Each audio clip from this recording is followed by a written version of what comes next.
지난 한 주간 동안 우리 목양교우들을 코로나 바이러스와 또 더위로부터 지켜주시는 하나님의 손길에 감사를 드립니다. 오늘도 여러분 각각의 교우들의 가정에서 드리는 예배 가운데 주 성령께서 함께하여 주시고 복과 은혜를 주시리라 믿습니다.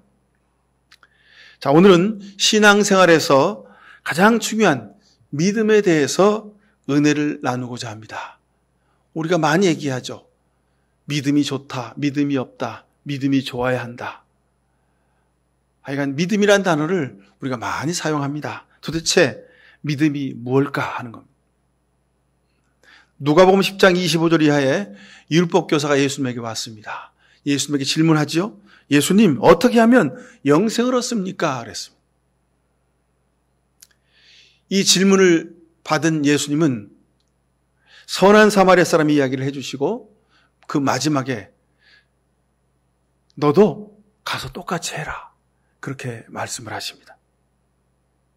아마도 저는 예수님의 모든 복음의 말씀 중에서 복음서에 있는 예수님의 모든 직접 하신 말씀 가운데 가장 핵심적인 말씀이 이 말씀이 아닌가 그렇게 생각됩니다. 너도 가서 똑같이 해라. 이 말씀은 영생은 논리나 말에 있지 않고 행함과 실천 가운데 있다 하는 말씀입니다. 긍휼히 여기는 삶, 긍휼히 여기는 삶, 이것은 말로 할 수 있는 것이 아니요 삶에 그대로 있는 것입니다. 자, 율법교사는 추상적인 질문, 애매모호한 질문을 예수님께 함으로 예수님을 공궁에 빠뜨리려고 했습니다. 어떻게 대답하는가 보자고 했습니다. 예수님을 시험한 거죠. 근데 예수님은 그 질문을 듣고 아주 구체적이고 실질적인 긍휼히 여기는 삶을 통해 삶으로 보여주는 것이 영생이고 구원이고 믿음이라고 우리에게 말씀해주고 계시는 겁니다. 그럼 세상 모든 만물은요, 자기 존재 특징이 있습니다. 물은 온도에 따라서 자기 외형적인 모습을 바꿔갑니다. 자, 온도가 일반적인 온도 0도에서 99.9도씨까지는 액체로 존재합니다. 근데 99.9도를 넘어서 기와점이 되면 어떻게 되죠? 물은 끓기 시작하고 그리고 기체로 변하죠. 자, 그리고 물은 또 0도씨 이하로 내려가면 어떻게 합니까? 액체였던 것이 고체로 결정을 가진 얼음으로 바뀌어집니다. 그런데 그 자신의 기본의 성질은 그대로 있습니다. 근데 모양만 딱딱해졌다가 물렁물렁한 출렁출렁한 액체가 됐다가 또는 보이지 않는 하늘을 날아다니는 기체로 그렇게 바뀌기도 합니다. 얼음이나 물이나 기체는 수증기는 똑같은 성질을 가지고 있습니다. 자기 특징은 그대로 가지고 있으면서 상황에 따라 모양이 바뀌는 거죠. 자기 기본 성질이 달라지지 않는 것, 이것은 하나님이 만물을 통해서 우리에게 보신 하나님의 뜻입니다. 자, 전화기는 전화가 잘 돼야죠. 그죠?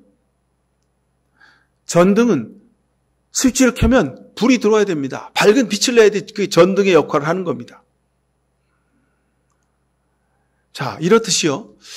이 변화된 시대를 살아가는 우리 삶에 우리 그리스도인들의 기본은, 특징은 도대체 뭘까 하는 겁니다. 자, 변화하는 세상 속에서 그 변화에 대처하거나 적응하지 않으면 우리가 도태됩니다. 그래서 4차 산업혁명 또는 5차 혁명 그렇게 얘기를 합니다. 그럼에도 불구하고요, 세상 속에서 변화되는 이 세상 속에서 변하지 않고 끝까지 지켜야 될 가치가 있습니다. 절대 변화하지 않고 달라지지 않아야 하는 것이 있다는 겁니다. 인간의 기본이죠. 인간의 기본이 변하면 아무리 과학기술 문명이 변화한다 할지라도 의미가 없게 되는 겁니다. 여러분, 사람 인자를 보셔도 알죠? 짝대기 두 개가 서로 의지하고 서 있습니다.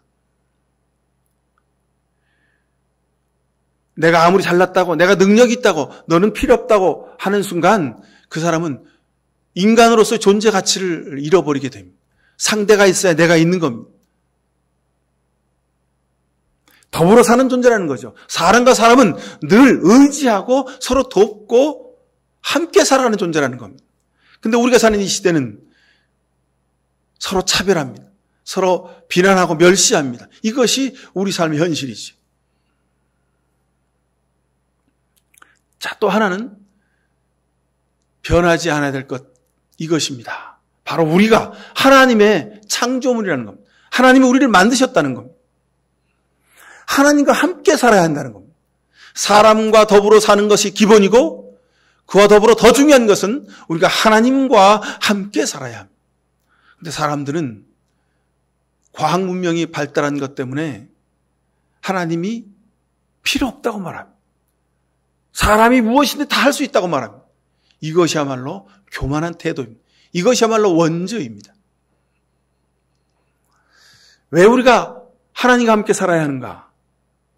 우리 안에 하나님의 형상이 있기 때문에 그렇습니다. 내 안에 계시는 하나님, 그분을 부인하고는 우리가 우리 존재의 의미를 살아갈 수 없기 때문에 그렇습니다. 자, 아브라함을 우리가 믿음의 조상이라 부르는 이유가 있습니다. 하나님의 약속을 끝까지 기다렸습니다. 어떤 형편과 저지 가운데서 저는 하나님을 잊지 않고 하나님과 동행하며 살았습니다. 자, 자식 없이 25년간 하나님의 약속을 기다리며 살았습니다. 자, 그리고 드디어 하나님이 아들을 이삭을 주셨죠. 근데 창세기 22장 이하를 보면 하나님께서 아브라함에게 이삭을 바쳐라 이렇게 말씀하시는 겁니다. 자, 아브라함이 하나님 말씀에 순종해서 아들 이삭을 데리고 모리아산 정상에 올라가서 제단을 쌓고 그 위에 아들을 결박해서 올려놓습니다. 그리고 아들 이삭의 심장 위로 칼을 내려 꽂으라는 순간 하나님이 아브라함아, 아브라함아 말씀하셨습니다. 하나님이 급하게 아브라함을 부르신 거죠.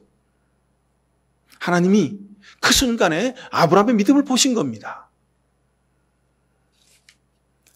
하나님이 왜 아브라함을 2번이나 급하게 부르셨을까?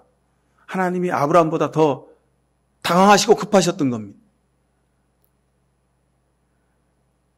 아브라함의 믿음은 하나님을 당황하게 하는 믿음이었습니다. 왜요?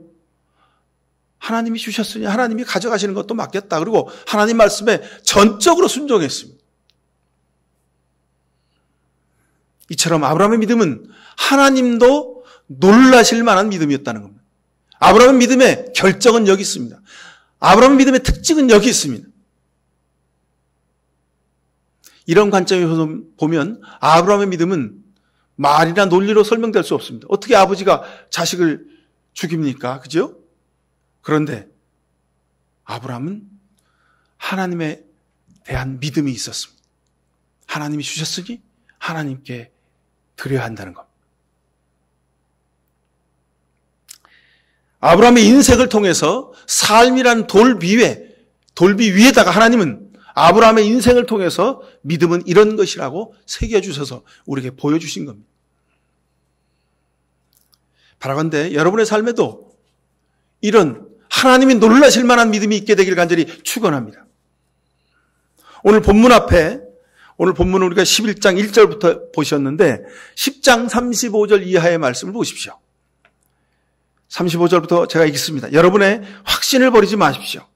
그 확신에는 큰 상이 달려 있습니다. 여러분이 하나님의 뜻을 행하고 나서 그 약속해 주신 것을 받으려면 인내가 필요합니다. 37절, 이제 아주 조금만 있으면 오실 분이 오실 것이요 지체하지 않으실 것이다. 38절, 나의 의인은 믿음으로 살 것이다. 그가 뒤로 물러서면 나의 마음이 그를 기뻐하지 않을 것이다.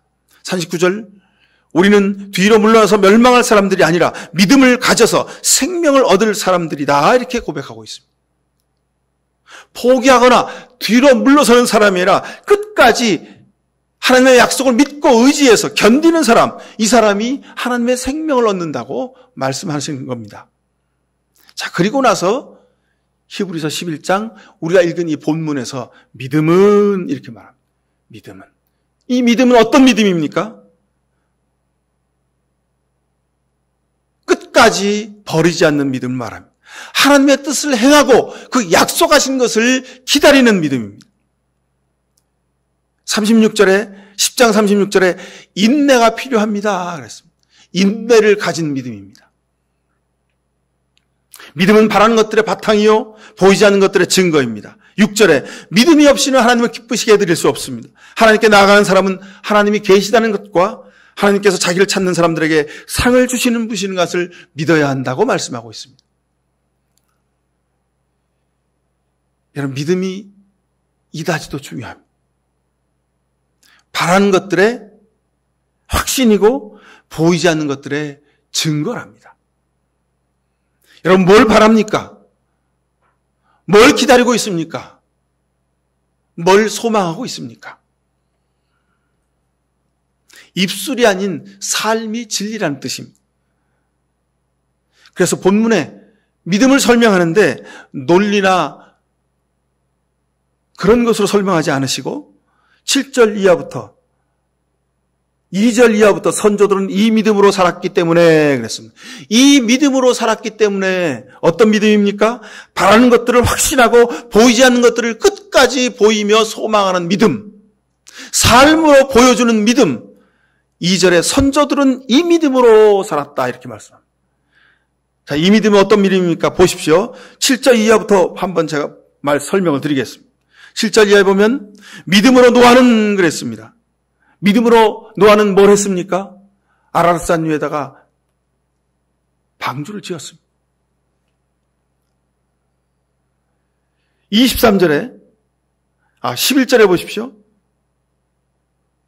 8절에도 보십시오. 믿음으로 아브라함은 그랬습니다.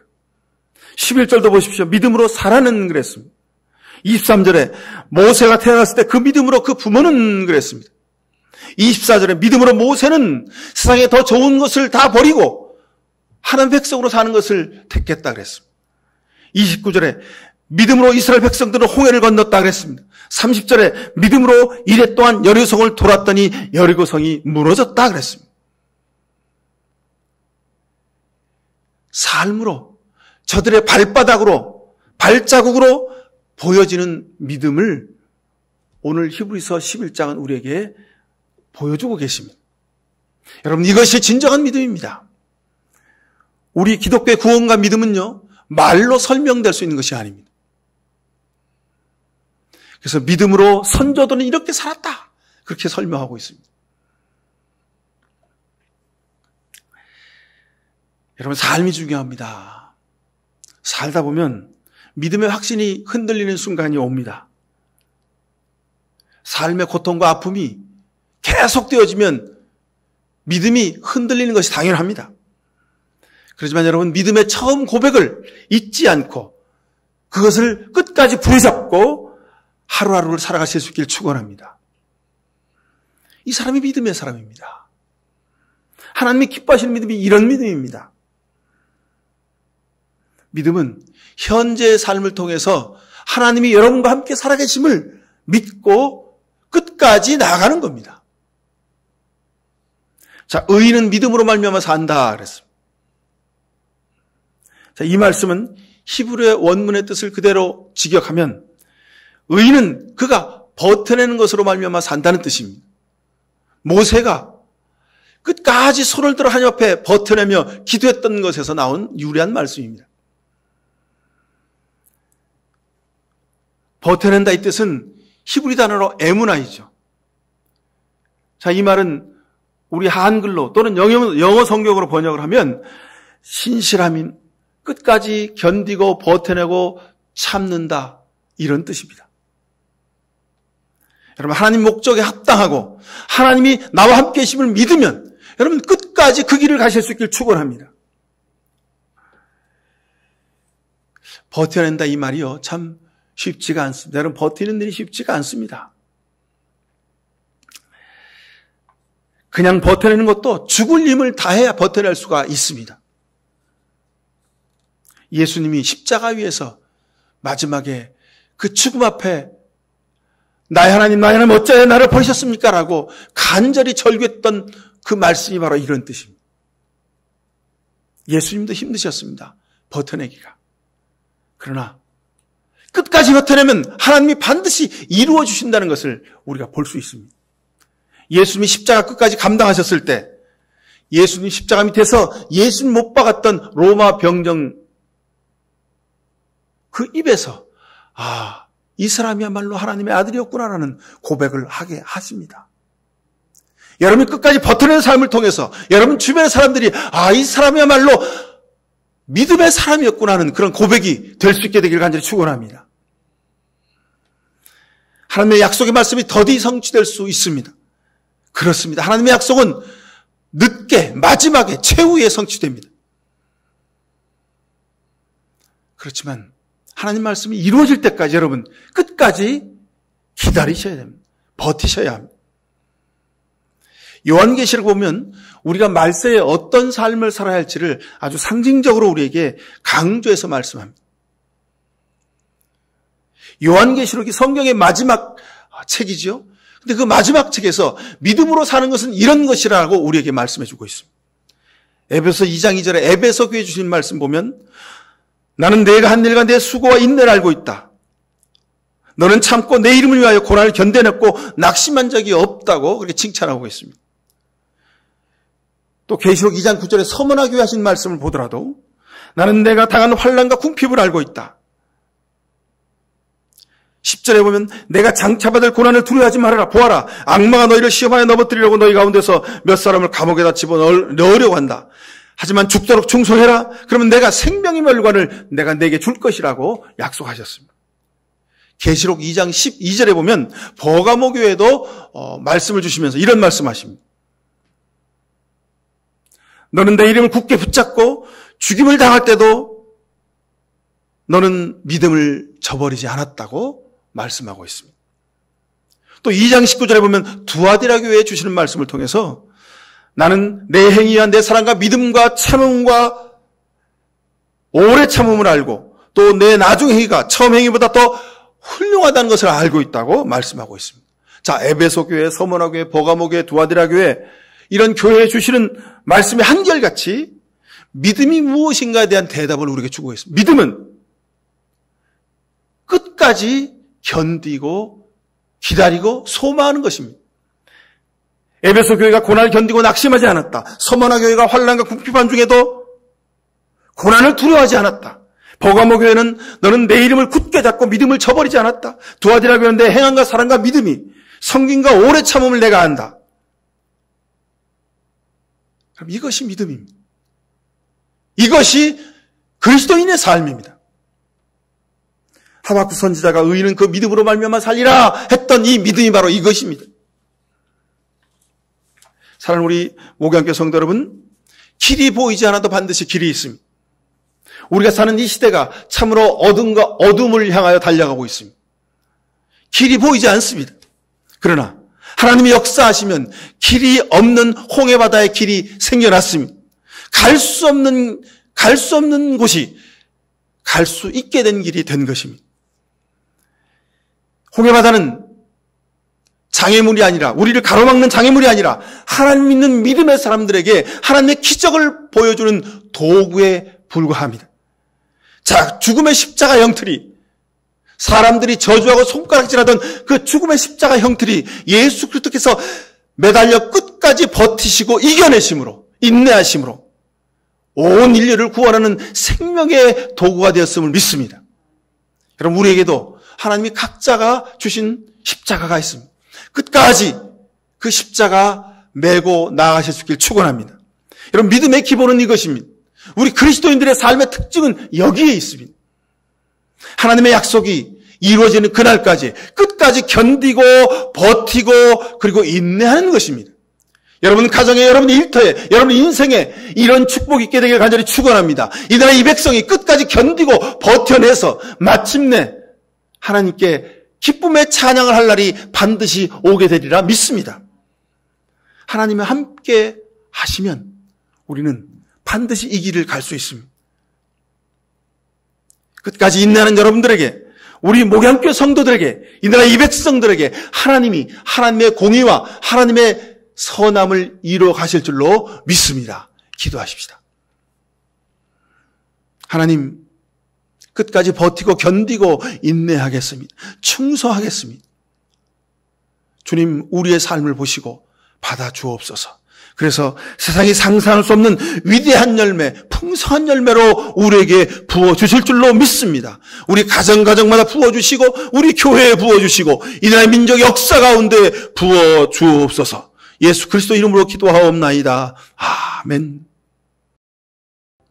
이 세상 사는 동안 세상을 본받거나 세상을 쫓아 살아가지 아니하고 끝까지 생명을 다할 때까지 견디며 기다리며 인내하며 버텨내는 예수 그리스도의 십자가의 은혜를 따라 살기를 결단하는 이 시간 머리 숙인 모든 죄 백성들 머리 위에 하나님 아버지의 아브라함과 이삭과 야곱에게 주셨던 그 놀라운 축복과 예수 그리스도의 십자가의 끝까지 버텨내는 그 아름다운 십자가의 은혜와 지금도 우리 곁에 계셔서 우리에게 견디고 인내하도록 용기를 주시는 성령의 복렬의 춤이 사랑하는 자들의 가정과 일터와 땀 흘려 수고하는 모든 노력 위에 그리고 이 나라의 민족의 역사 위에 지금부터 영원토록 함께 하시옵기만을 간절히 축원하옵나이다. 아멘.